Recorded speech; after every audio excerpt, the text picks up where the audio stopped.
Hi everyone, Namaste. This is me, Janwanjali Kocher. Welcome back to my channel, Tookwings Blog by Janwanjali Kocher. So today I was in a conversation with Vipul B. Varshney, who is the author of this amazing book, Ayodhya, A Walk Through the Living Heritage, and she has written some other books such as Lucknow, The City of Dreams, or one on Banaras, and she's also writing another on the temples of Awadh. So this conversation was really interesting, insightful, and it also gave me goosebumps in between when I was knowing about the stories of Ayodhya that I hadn't heard about. And I think अगर अयोध्या की stories अगर आपको जानने में दिलचस्पी है कि उनके सेंट्स के थ्रू, वहाँ के सेंट्स के थ्रू, वहाँ के जो आर्किटेक्चर है उसमें क्या इम्बाइब्ड है स्टोरीज, वो सब आपको जानने में दिलचस्पी है, then you should listen to this podcast definitely, and you'll have a time of your life, I'll say.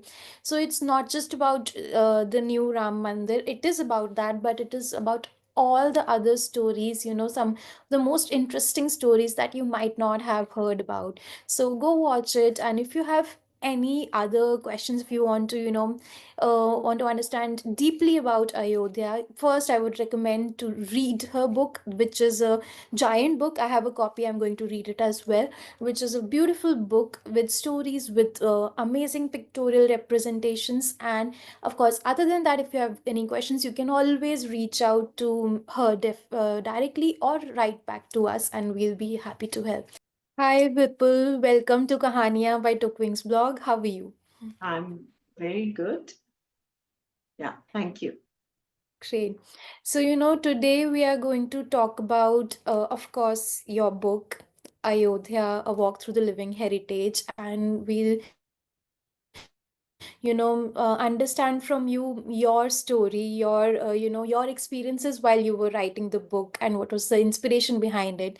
But before we dive into the book, we want to understand from you, because at Tookwings at Kahania, we have a tradition that we start the podcast with one story that defines you. Maybe something related to your story, how you wanted to become an author, or anything you would like to share with our audiences. Okay, Anjali, here I would mention that it was mentioned, and in fact, it's a story, almost a story that lot many stories heard in my childhood, they remain with me. And I just wish to live with them. And once I was settled in my career as an architect, I came to this full time into writing my books on the rich cultural history of India, its various cities, and especially this North India region. So my first book was on Lucknow, then of course on Banaras, and finally I came on to Ayodhya, which has a rich cultural background and lot many stories behind each nook and corner of the city. So that's what captured my attention, and I was totally into it and went deep into writing its stories and excavating its folklore and other kind of nuances of the city. Right. So you mentioned about, you were inspired to write about rich culture and heritage of India. So how did you select these cities like Lucknow, Banaras, and then Ayodhya? Is there a particular inspiration behind choosing these three cities? Um, Actually, Anjali, I'm based in Lucknow, as you all, I would mention here. And even Lucknow is a totally rich, it has a rich historical background and cultural identity. And first of all, that was my first city which captured my attention, and I wrote about its history and culture, its heritage buildings, its folklore, its archaeology, and everything. Then, of course, being uh, a spiritual person, I'll call. I will not call myself a religious person, but spiritual person. The nearest city which which I used to travel a lot, and due to my work, was Banaras, Varanasi, Kashi. So that was the second destination, which really make me write uh, stories, the hand sketches, and lot many poetry as well on Banaras. And then while I was doing my airport design for Ayodhya, I traveled to Ayodhya quite a bit, and again, it was a wonderful city. It was a wonderful story. It has a wonderful story, which was a sleepy town at that time 4 years back, but it of course woke up, and the whole world started talking about it. But since it has again identity of, in fact, Indian people, it has that connectivity with each and every Indian. So it also it caught my attention, and I was totally engrossed, finding out the stories behind each and every temple, each and every ghat over there, and what it really means to me as a Hindu, as an Indian, as an author. It totally unraveled to me. So many stories, and I was busy joining down the points and making stories and writing something. Something and the things which are not even unraveled, they are in the folklore. They are in the folklore. While we I talked to spoke to sage, the saints, the mahants, the pandits on the ghat, they all came with the very interesting details about the place. Right. So, would you like to share some of the interesting stories that you witnessed there, maybe through the saints or maybe through your own experience traveling to Ayodhya? Yeah. In fact, of course, we all know that it is first of all connected to Lord Rama, Right. Sita, and Lakshman of our religion, Hindu religion, and that is the biggest identity of the city. And in fact, it is such an old city that it has been said that it's almost 3,000 years old city as per the archaeologists and historians. And the material, the artifacts they got from the excavations, and after doing the carbon dating, they came to the conclusion that it's almost 3,000-year-old city. So it has a rich history, and of course, lot many stories are there. Each ghat, say for example, the Guptar Ghat. The Hmm. Guptar Ghat, they say that it is the place where Lord Ram, along with Lakshman and Sita,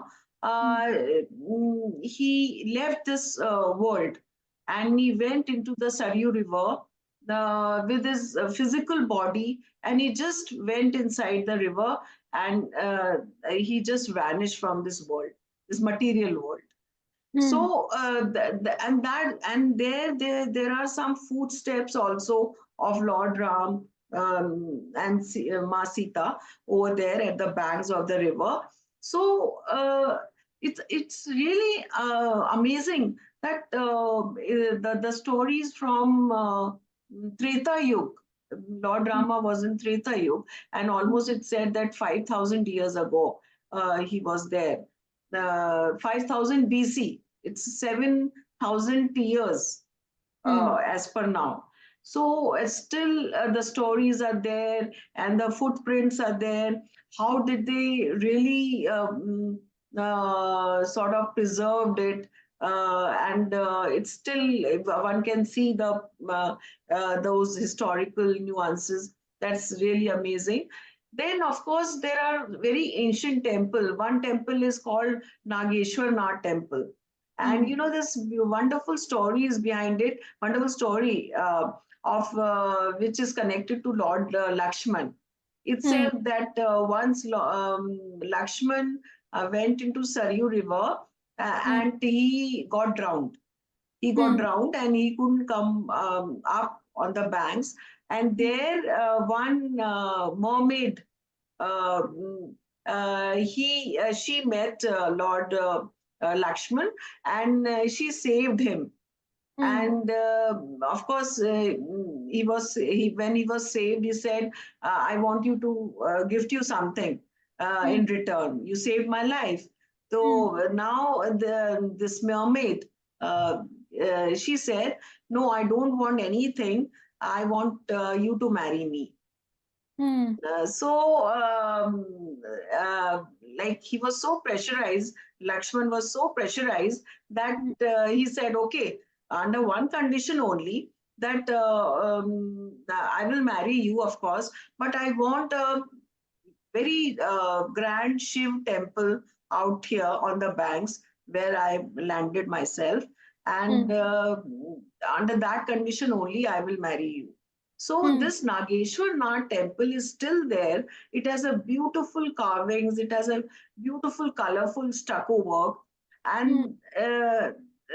and the shivling over there is there with the Nandi the statue and beautiful shivling. So and it's so amazing that that the temple of that history of that story which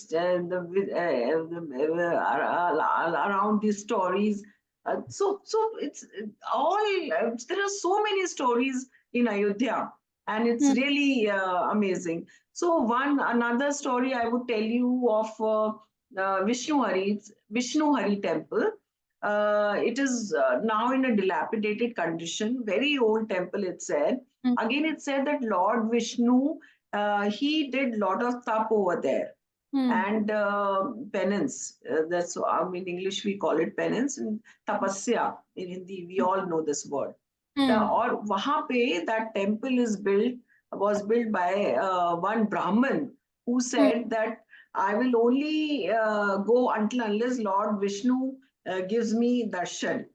Hmm. So now Lord Vishnu, he did lot of tapasya, and then Lord Vishnu gave darshan in his original form when he did his penance, Hmm. and that satisfied this Brahmin called Vishnu Hari, Hmm. and he got this temple built, and it is still there at the banks of river Saryu. So these are many. There are many stories. In fact, there's another story. In fact, the Ayodhya has this ashram by the Hmm. name of Shravan Ashram. Now, Okay. Shravan is that very famous Shravan Shravan. we all know, Hmm. Right. who carried his parents on Hmm. his shoulders to Hmm. make them see all the pilgrimage places of India. Hmm. And he was carrying his parents on the shoulders, but that is the place where Dashrath shot him. Hmm. Lord Dashrath, the father of Lord Rama, Hmm. he shot him in his leg, no, Hmm. Hmm. and by mistake. Hmm. Hmm. He was hunting, and he was hunting a deer, and he mistook it for Shravan, and he shot Shravan in the legs, and he died. And Right. that's how he sort of cursed him. Shravan Hmm. cursed him, that and his parents cursed him Hmm. कि जिस तरह से हम तड़प रहे हैं अपने बेटे के लिए, you will also weep for your Right. son. He will Hmm. also go away from you.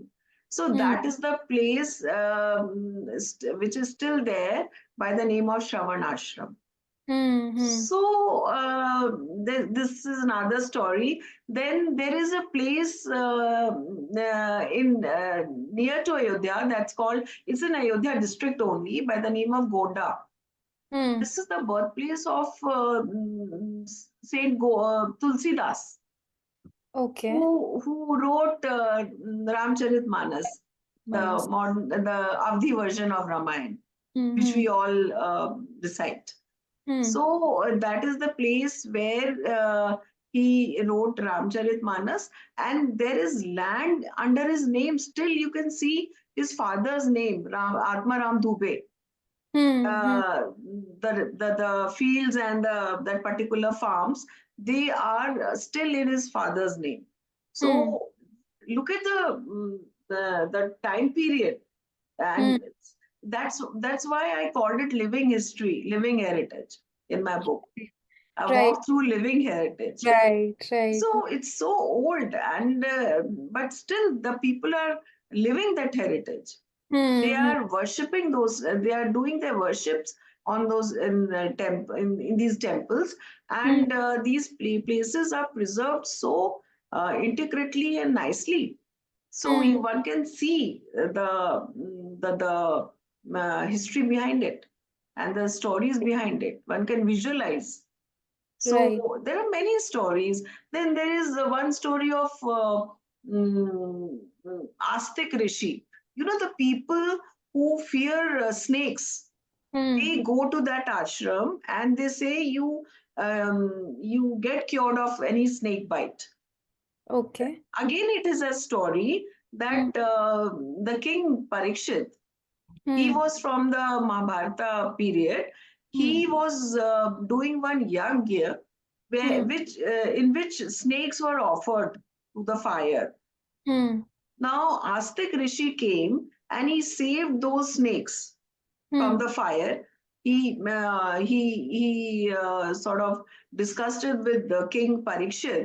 You should not do this kind of sacrifices, and Hmm. this is not required. And Hmm. whatever he made all these snakes alive again, uh, Hmm.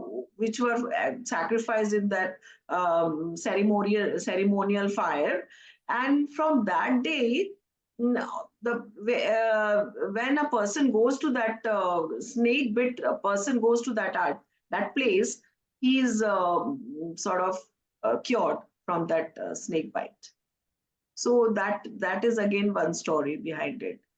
So I Right. can tell you lot many stories. They will not. Maybe I have a whole lot of stories, and this book has quite a few if you go through it. Right, right. So, how did you decide that what will go in the book? I mean, is it like about the architecture of Ayodhya or the stories, or how did you balance the book that way? Okay. What I thought, Anjali, that until unless there are some, of course, all these stories are good. All Hmm. these stories are worth listening, and they are interesting to hear. But Hmm. until unless I give the reader some proof of Right, its history, of right. its sort of symbolic, concrete symbolic proofs, some evidences. Hmm. It becomes very hypothetical.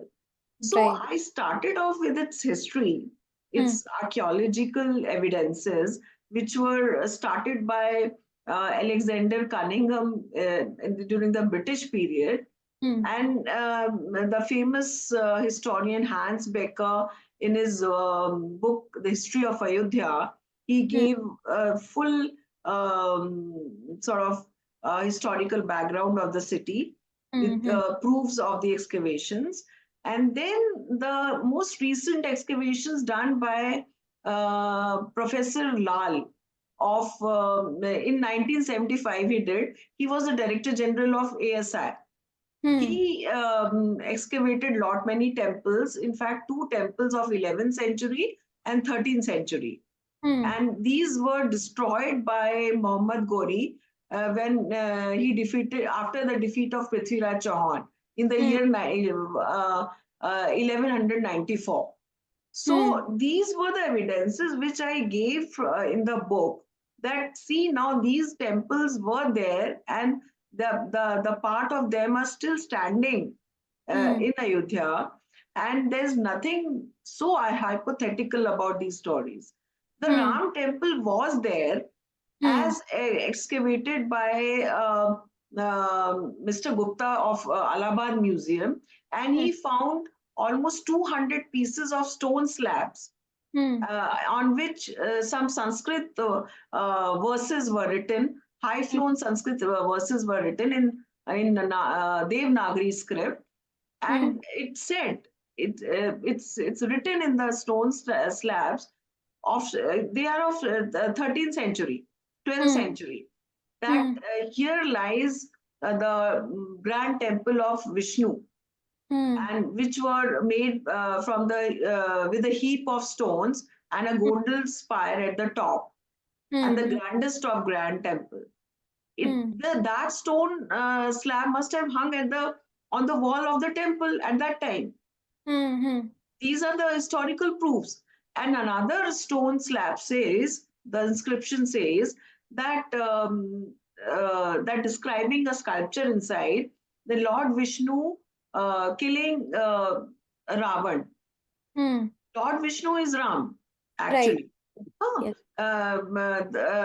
Killing Dashanan. Dashanan is Ravan. Coven. And Hmm. another one, Lord Ram killing Varaha. Hmm. So these were the stone slabs which were under the walls of the temple, and Hmm. these slabs are preserved now, of course, in the museums. But they Hmm. were found at the site. Hmm. That means in the 13th century, these Vishnu temples were there, and Hmm. they were built by Gahadalwas and Pratiharas of Kannauj kingdom, which Hmm. ruled Ayodhya from Kannauj. Hmm. So there were Ram temples and Vishnu temples all around the city. They say there were around 1,000 Vishnu temples in Ayodhya, which Hmm. were all destroyed and ravaged by Muhammad Ghori and Hmm. other Islamic kings, which Hmm. attacked the North India at that time, Hmm. from Hmm. 11th century to 13th century. Hmm. So I started the book from this history with these proofs, Hmm. and then coming slowly to those different landmarks of Hmm. Ayodhya, and then telling the story behind each landmark. Hmm. Hmm. So that's how it became in continuation. A reader can see, can read the proof Hmm. that, of course, this is a real thing which I'm reading, real story, real. It's not only a folklore. It is written in Skand Puran. It is there in Ramayana. It is there in Ramcharitmanas. Hmm. So these are live stories. Hmm. These are Hmm. not. These are pieces of history. It's Hmm. just not mythology. So this is how I composed my book. Hmm. Started from history, then coming to the landmarks, and then telling the stories behind these landmarks. Right. So, it is going to be 1 year to the Ram Mandir inauguration, Yes, yes, right? yes. So, does the book contain any stories about the Ram Mandir? That time, actually, the Ram Mandir was not open when I wrote the book, but Hmm. it was being built. It was Hmm. being built. So I had given a small description of the Ram temple, but Hmm. not exactly its architecture. I described it Nagar style of architecture. What Hmm. is Nagar style of architecture? How Hmm. are the shikhars made? How are the pillars made? And how high it can go, what kind of shikhars, different type of shikhars which can come in Nagar style of architecture. So that I have given in the book. Right, right. Ayodhya has, a special relevance, of course, in the hearts of all Indians or Hindus, right? So, but because of Ram Mandir, specifically because of that, there is again a wave of, everyone wants to know about Ayodhya, want to visit Ayodhya, So, what do you feel that how does this inauguration of Ram Temple changed things for everyone out there? Yes, that is it. In fact, the people have got that confidence. that Hmm. confidence that now uh, their identity is being recognized. Like Right. the Indians, they identify with the Lord Ram, Hmm. Hmm. Lakshman, Sitama.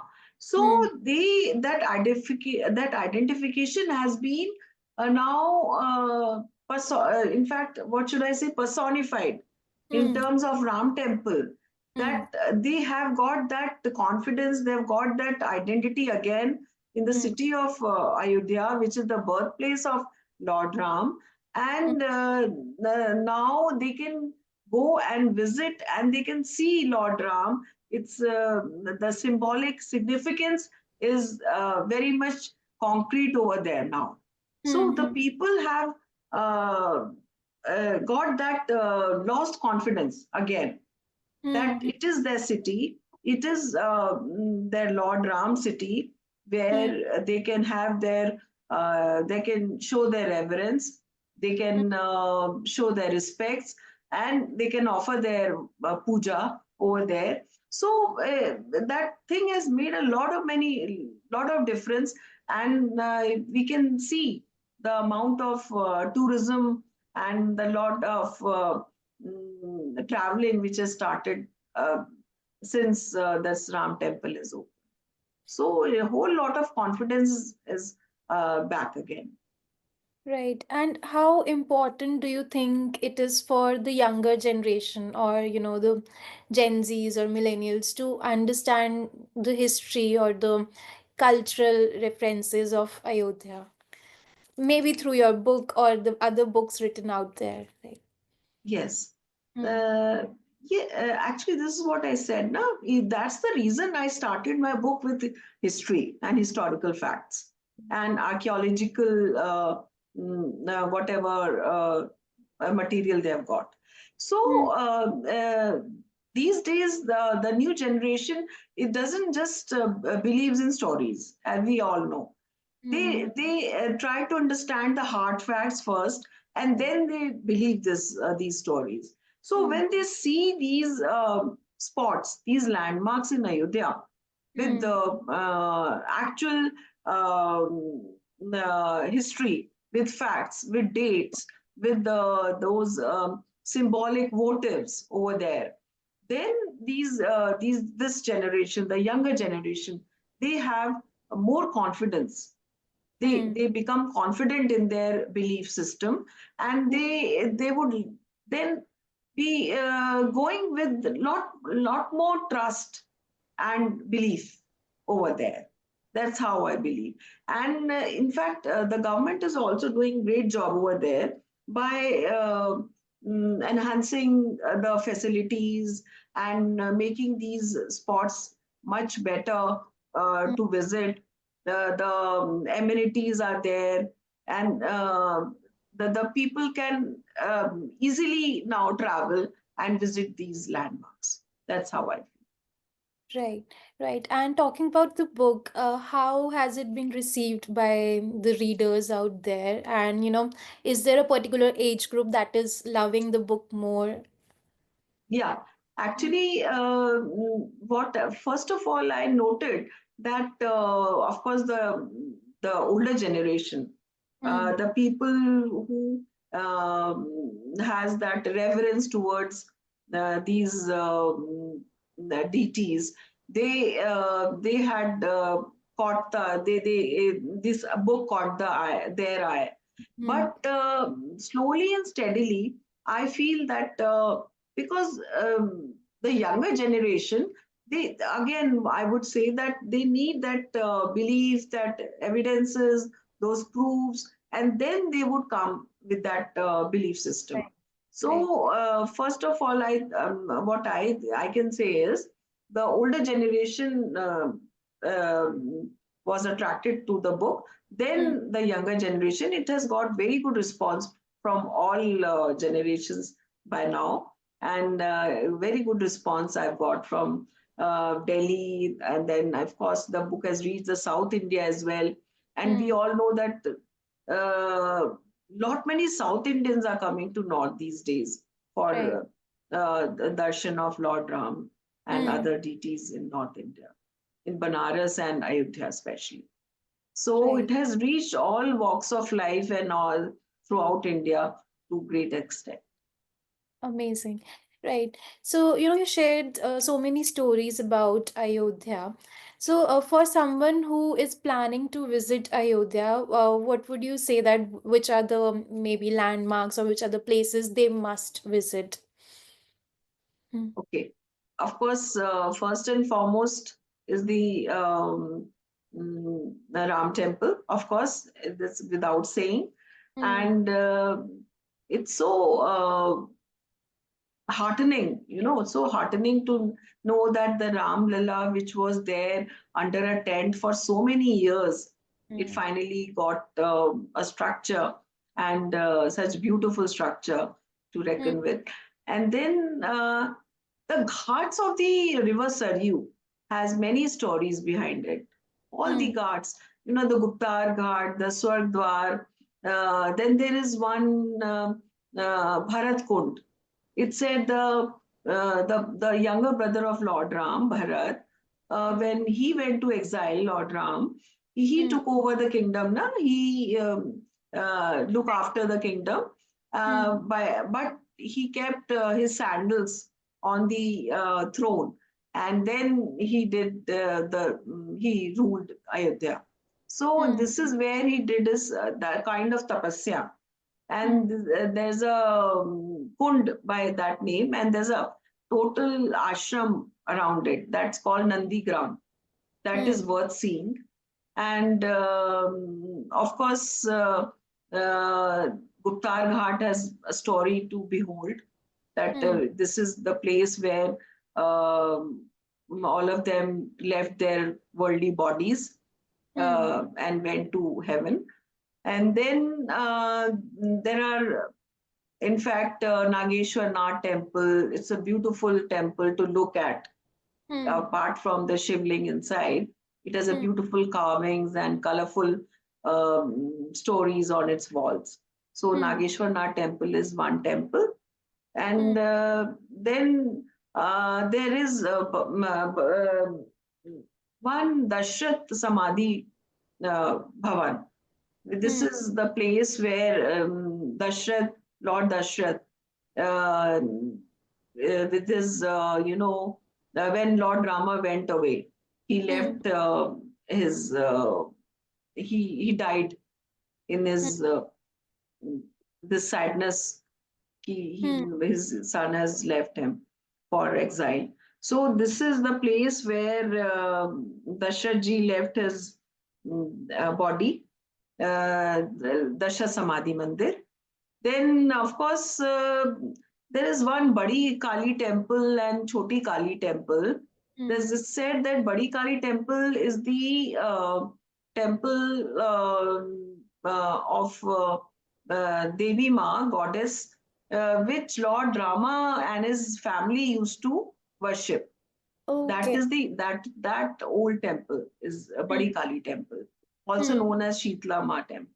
Hmm. Hmm. Then there's another Choti Kali temple which Sita ji used to uh, uh, she brought this deity, a small statue, from Hmm. his home when Hmm. she got married, and Hmm. brought it to Ayodhya, and she worshipped that particular deity.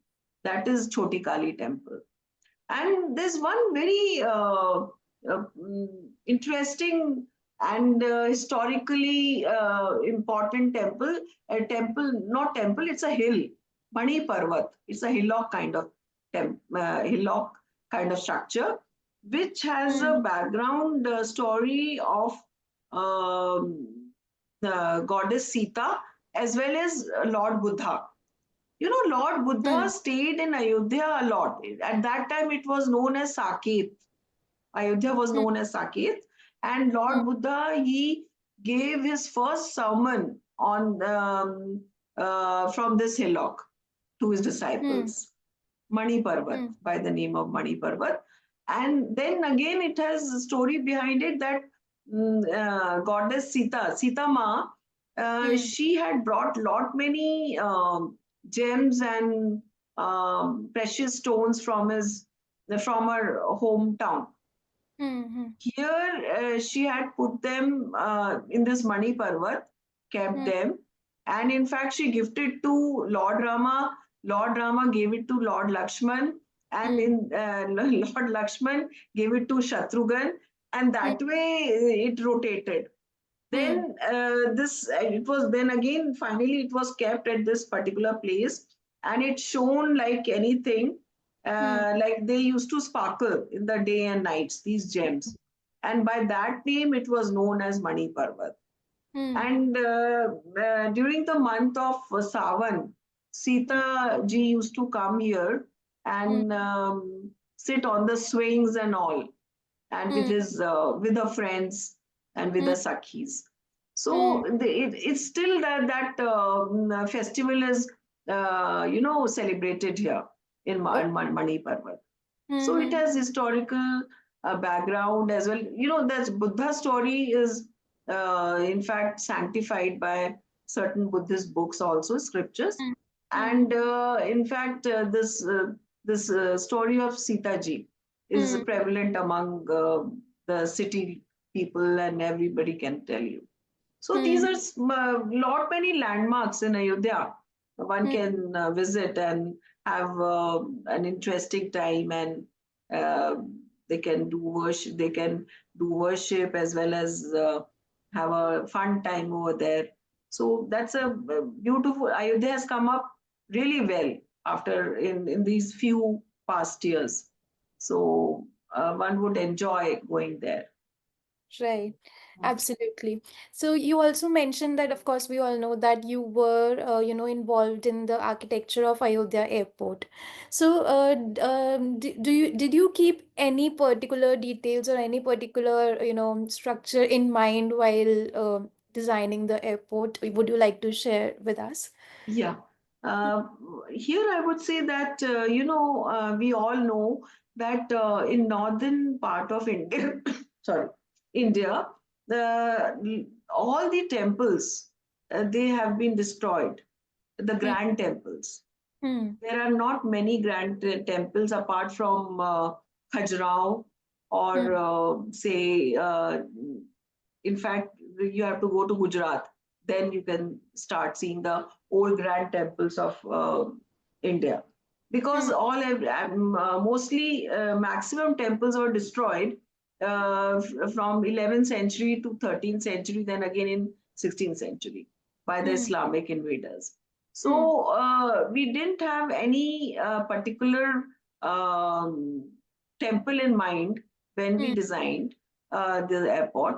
But you know, Hindu architecture, the style of the style which is prevalent in Hmm. Hindu temple architecture is called Nagar style. Hmm. Hmm. Okay, so we tried to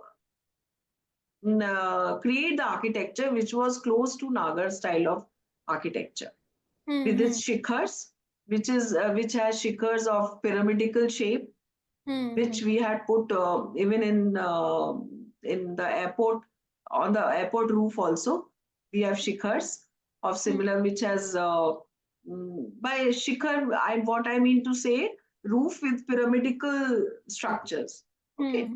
so these were designed, and then in fact the pillars in the front and at the back, they were also of Nagar style of architecture, with Hmm. rich carvings. In fact, the entrance ways, they are in rich carvings of Hmm. Toran style. Those are typical of Jain temples.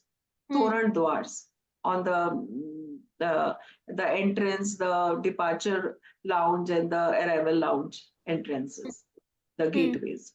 So Hmm. it is the what I can say is Nagar style of architecture that we Hmm. used to create this architecture fair.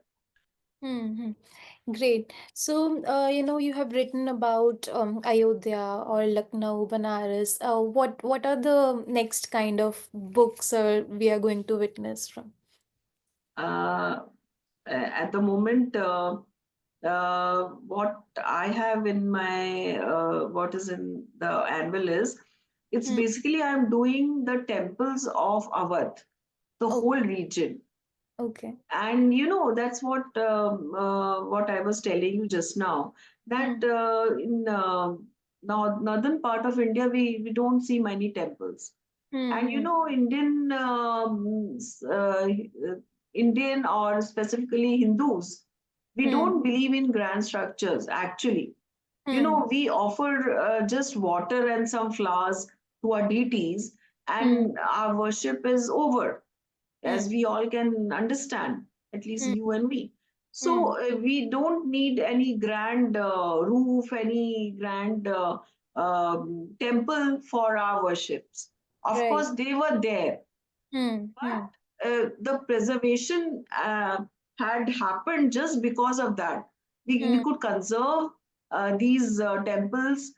Like if I'm telling you about Nageshwar Nath temple, or if I'm telling you of in reference to Guttar Ghat, or these ashrams, Saptrishis ashram, or Shravan ashram, Hmm. or Tulsidas ki birthplace. So Hmm. they don't have any physical evidences or some grand structures to see. Hmm. Since we have a tradition of oral history.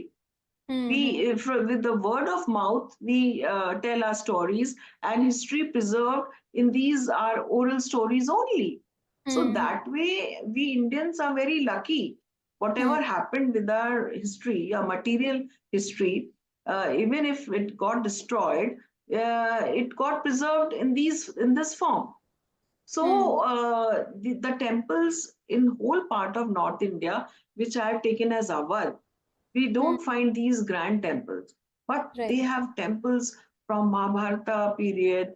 There are temples of Kauravs, Pandavas, Hmm. Kunti ने यहाँ तपस्या की, भीम वहां गए, उन्होंने पूजा की, Hmm. and all that. Those stories are related to these temples, Hmm. but Hmm. we all don't know. Even the Ramayana, apart from Ayodhya, there Hmm. are so many districts, Allahabad, and in fact, Gorakhpur has beautiful structures. Then, Hmm. of course, we all know that Kanpur region has ashrams, lot many ashrams and temples, very rich history. So, what I'm planning to come up with is to compile all these temples, which are Hmm. not very grand to look at, but Hmm. they have very beautiful history, rich background folklore to Hmm. tell.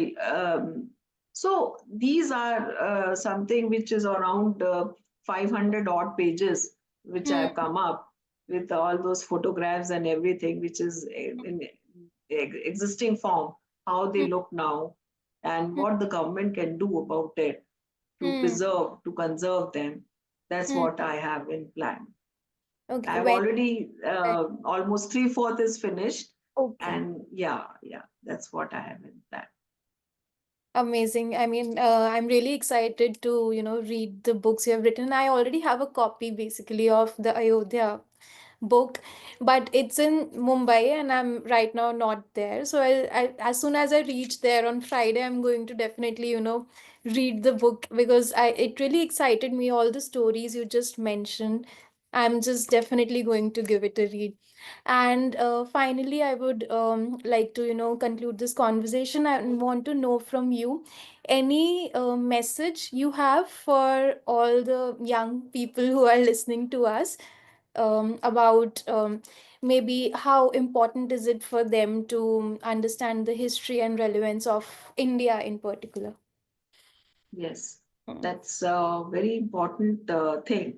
In fact, a person who has uh, identity, identity is not coming. It's not that where you just live or you work. It's Mm. basically your ancestral history, your Mm. roots. That's Mm. me. Dharohar in Hindi we call it dharohar. Now, Mm. dharohar is heritage, but Mm. if you break it, dhar Mm. is to hold, and har is through the times, to Mm. hold through the times.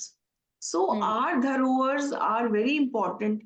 as an Indian, Hmm. because whether we are young or old, because Yeah. we understand from where we came, who Hmm. were our ancestors, and Hmm. why do we worship these god of ours, these Hmm. deities, and what do they mean, and Hmm. what message do they give, what Right. message we can have from the life of Lord Ram. Hmm. Right. Why is he so revered in our culture? So Right. this is how even the youngsters should understand. And of course, I'm not against finding out the facts first and then believing it. You Right. find out the facts, but all these things have been proved by science and by, of course, modern ways of understanding. And our Hindu culture, Hinduism, is totally scientifically based. Right. We have our reasons of Hmm. it's just that because of these 500 years, 600 years, we have forgotten the ways to understand our history, the Right. ways to understand our culture. But Hmm. it's very scientifically based, and if we try to go little deep In. and through proper mediums, we Hmm. can understand why and how of these things, and try to imbibe our culture, then try to imbibe our understand our history and feel proud of it. And Right. that is it. We should it's we are like ageless civilization. we Hmm. we are one of the oldest civilization, and our culture is also as old as that. Hmm. You Hmm. can see that the seals of Mohenjo-daro have Lord Shiva on it. Hmm. Hmm. So we can understand that the how old is our culture, and Right. how it has survived over all these years Hmm. Hmm. because of its flexibility, its sense of imbibing everything, whatever is good around, we imbibe. Right. So even the generation of today's time, Hmm. I would rather try to request them that, of course, you try understand the relevance and Hmm. then believe it, and but Right. go for it at least. No, absolutely. The point you mentioned about the science behind it, क्योंकि हर किसी को आजकल ये है कि हमें proof चाहिए या science चाहिए, जैसे आपने भी बोला. तो it has science, but you just need to dig a little deeper. Yes, yes, That's so that's true. it. That's it. Great. It was such an amazing conversation with you. I think in between I had goosebumps also knowing all the stories, and very interesting conversation. Thank you so much, Vipul, for joining us today. And I would request all our audiences to, take a look at your book and read and understand the relevance and the history of all the, temples and rich places of India, I would say. Thank you, Anjali. It was wonderful talking to you. Thank you.